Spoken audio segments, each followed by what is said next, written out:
ಕಾನೂನು ಕಾಯುವ ರಕ್ಷಕ ಪತ್ನಿಯ ಪಾಲಿಗೆ ರಾಕ್ಷಸ. ವರದಕ್ಷಿಣೆಗಾಗಿ ಕಟ್ಟಿಕೊಂಡ ಹೆಂಡತಿಗೆ ಪಿಎಸ್ಐ ಟಾರ್ಚರ್. ಪತ್ನಿ ಮೇಲೆ ಧರ್ಮಸ್ಥಳ ಠಾಣೆ ಪಿಎಸ್ಐ ಕಿಶೋರ್ ಕ್ರೌರ್ಯ. ಮಹಿಳೆಯ ಮೈ ಮೇಲಿನ ಈ ಗಾಯದ ಗುರುತುಗಳು ಅಮಾನುಷ ಕ್ರೌರ್ಯಕ್ಕೆ ಸಾಕ್ಷಿ ಹೇಳುತ್ತಿವೆ.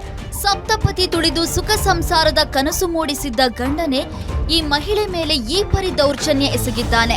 ಬೆಚ್ಚಿ ಬೀಳಿಸುವ ಸಂಗತಿ ಅಂದ್ರೆ ಈ ರೀತಿ ಮೃಗೀಯ ವರ್ತನೆ ತೋರಿದ ಈಕೆಯ ಗಂಡ ಕಾನೂನು ಕಾಯುವ ಪೊಲೀಸ್ ಅನ್ನೋದು.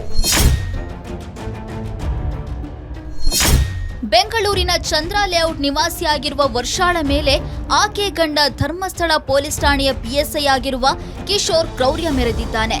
ಮನಸ್ಸೋ ಇಚ್ಛೆ ಥಳಿಸಿ ದೈಹಿಕವಾಗಿ ಹಿಂಸಿಸಿದ್ದಾನೆ. ಕಟ್ಟಿಕೊಂಡ ಹೆಂಡತಿಗೆ ಈ ಪಾಪಿ ನರಕಯಾತನೆ ನೀಡಿರೋದು ವರದಕ್ಷಿಣೆಗಾಗಿ. 2024 ಫೆಬ್ರವರಿಯಲ್ಲಿ ವರ್ಷಾ ಹಾಗೂ ಕಿಶೋರ್ ವಿವಾಹವಾಗಿದೆ. ವರ್ಷಾ ಪೋಷಕರು ಮದುವೆಗೆ 10 ಲಕ್ಷ ಹಣ, 1 ಕೆಜಿ ಬಂಗಾರ ಕೊಟ್ಟಿದ್ದಾರೆ.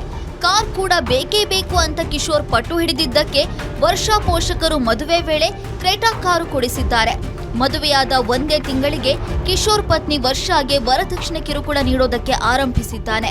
ಮೂಡಿಗೆರೆಯಲ್ಲಿ ಕೆಲಸ ಮಾಡ್ತಿದ್ದ ಕಿಶೋರ್ ಧರ್ಮಸ್ಥಳಕ್ಕೆ ವರ್ಗಾವಣೆಯಾಗಿದ್ದು, ವರ್ಗಾವಣೆ ಮಾಡಿಸಿಕೊಳ್ಳಲು ತವರು ಮನೆಯಿಂದ ದುಡ್ಡು ತರುವಂತೆ ಟಾರ್ಚರ್ ಮಾಡಿರುವ ಆರೋಪ ಕೇಳಿಬಂದಿದೆ. ಪಿಎಸ್ಐ ಕಿಶೋರ್ ವಿರುದ್ಧ ಪತ್ನಿ ವರ್ಷಾ ಚಂದ್ರ ಲೇಔಟ್ ಠಾಣೆಯಲ್ಲಿ ದೂರು ನೀಡಿದ್ದು, ಪ್ರಕರಣ ದಾಖಲಿಸಿಕೊಂಡ ಪೊಲೀಸರು ತನಿಖೆಗಿಳಿದಿದ್ದಾರೆ.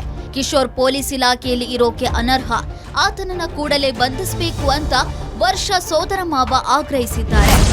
ನಾನು ಟ್ರಾನ್ಸ್ಫರ್ ಮಾಡಿಸ್ಕೋಬೇಕು, ಇವಾಗ ನಾನು ಧರ್ಮಸ್ಥಳಕ್ಕೆ ಟ್ರೈ ಮಾಡ್ತಾ ಇದ್ದೀನಿ, 10 ಲಕ್ಷ ರೂಪಾಯಿ ಕೊಡಬೇಕು ಅಂತ ಕೇಳಿದ್ದಾನೆ ಸರ್. ಕೊಡೋಕ್ಕಾಗಲ್ಲ ಅಂತ ಹೇಳಿದಾಗ ನಿರಂತರವಾಗಿ ಹೊಡೆದಿದ್ದಾನೆ ಸರ್. ಜುಲೈ ತಿಂಗಳಿಂದ ಸಾಕಷ್ಟು ಹೊಡೆದಿದ್ದಾನೆ. 3 ಸಾರಿ ಮೂರ್ಛೆ ಹೋಗಿದ್ದಾಳೆ.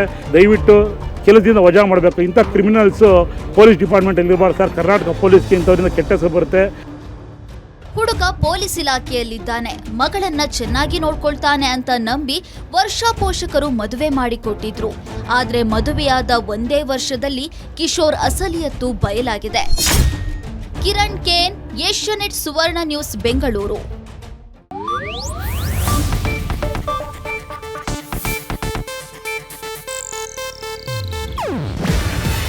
ಇದು ಏಷ್ಯಾನೆಟ್ ನ್ಯೂಸ್ ನೆಟ್ವರ್ಕ್ ಪ್ರಸ್ತುತಿ. ನೀವು ನೋಡ್ತಿದ್ದೀರಾ ಏಷ್ಯಾನೆಟ್ ಸುವರ್ಣ ನ್ಯೂಸ್.